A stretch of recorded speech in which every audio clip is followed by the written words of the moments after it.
In late November of 1970, a man and his two young daughters were hiking through a steep valley near Bergen, Norway.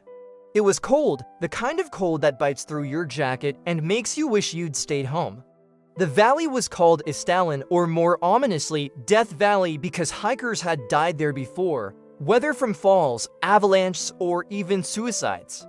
So there was an eerie history tied to the place already. That's when they spotted something strange, smoke, rising up from among the rocks. At first glance, it might have looked like the remnants of a campfire someone had left behind. But when the man went closer to check, what he saw wasn't a campfire at all. It was the burned body of a woman lying on the ground. She had been badly charred, surrounded by half-melted belongings, a couple of plastic water bottles, a broken umbrella, pieces of clothing, and a small fur hat. Even stranger, her wrists were placed up against her body, almost in a defensive position, as if she had tried to shield herself from the flames. The man and his daughters turned and rushed to report it, shaken and horrified by what they'd stumbled on. When the police got there, the situation only grew stranger. Laying beside her were several empty bottles that had once contained liquor, traces of sleeping pills, and burned pieces of paper. And yet, something about the scene felt staged. Forensics later revealed she hadn't died from the fire.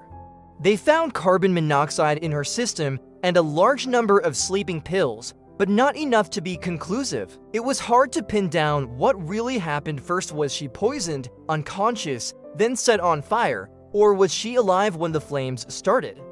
The biggest question right away was, who even was this woman? No ID, no money, no passport, nothing, just an unrecognizable body and a handful of strange items. So investigators started digging deeper. Not long after, luggage connected to her turned up at a train station in Bergen. Inside were clothes, wigs, cosmetics, and maps. But here's the weird detail: almost every single label had been cut off. Tags from clothing, trademarks from bottles, everything. As if someone purposely erased all traces of where those things had come from. There were also prescription bottles with the doctor's name and label scratched away. Among the items was something else that deepened the mystery: a diary. At first glance, you'd think that asks where you'd find all the answers, but instead of detailed entries, the diary was full of strange codes and notations that police later figured out were connected to different cities and travel dates. The woman had been moving constantly across Europe, changing hotels, always seeming to be on the move, never staying in one place for too long. Witnesses began to come forward. Hotel staff remembered her, describing her as glamorous, but reserved. She checked in under different names: Fenella Lork, Vera Schlossenek, Claudia Nielsen, and many others. In fact, police discovered at least 8 different fake identities linked to her. None of them real, all carefully created, and people noticed more than just the names. Staff said she switched wigs often, sometimes blonde, sometimes brunette. She would speak in German, then switch to French, Flemish, and even English, depending on the situation. Some thought they heard her with an accent from Eastern Europe, maybe. Nobody could say for sure where she was from because she seemed to blend bits and pieces of everything. One hotel worker remembered she looked on guard, like she was hiding something. Another recalled she once asked to change rooms because she said the view was too exposed. Another traveler claimed she heard her meeting with 2 men in a hotel lobby in Bergen shortly before she died, and described her as looking nervous. At this point, rumors really took off. Who lives like this, changing wigs, cutting labels out of clothes, using multiple languages and fake names, moving city to city? In the middle of the Cold War, the obvious theory was that she was a spy. Maybe working for the Soviets, maybe for the West. Spying was rampant in Scandinavia at the time, especially with military testing happening along the Norwegian coast. Bergen was a hotspot for NATO activity. It would have been the perfect place to pick up sensitive information. Police, though, never officially said she was a spy. They floated the idea that she might have been a wealthy criminal involved in smuggling, or maybe just a deeply troubled woman who wanted to vanish. But the spy angle never really went away. because the evidence fits so well with that world of secrecy.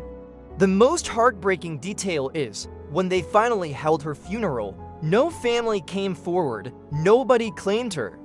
The police buried her in a simple ceremony in February 1971, with officers carrying her casket.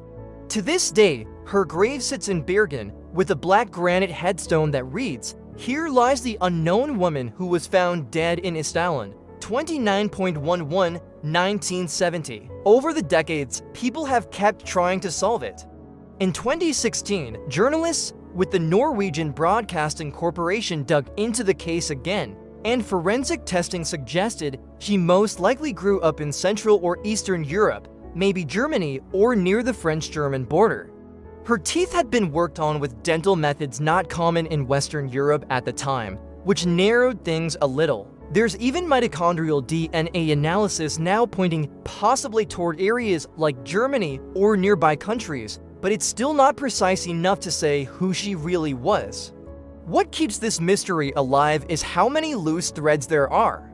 If it was suicide, why go to such lengths to hide her identity, remove labels, and carry multiple passports and wigs? If it was murder, who would have pulled it off? And why would they dump her in a place known as Death Valley, almost as if they wanted her to be found? For Norway, which isn't a country people usually connect with Cold War spy games, the Isdal Woman is kind of like their version of an unsolved spy thriller. Her story has been turned into books, TV specials, and countless podcasts, but still, more than 50 years later, we don't have an answer. Just theories, fragments of evidence, and the haunting image of a woman living a life of secrecy only to meet a death that erased her identity almost completely. And maybe that's why it sticks with people so deeply. Because she wasn't just unknown, she clearly lived a complicated, unusual, maybe dangerous life. But she also laughed in restaurants, checked into hotels, exchanged glances with strangers. She was a person, and now, no one even knows her name. The Isdal Woman remains one of Europe's coldest mysteries, a puzzle that resists every attempt at a solution. And maybe, unless a long-lost family member comes forward with DNA, or an old classified file finally gets opened, we'll never truly know who she was, or why she ended up in Death Valley that winter.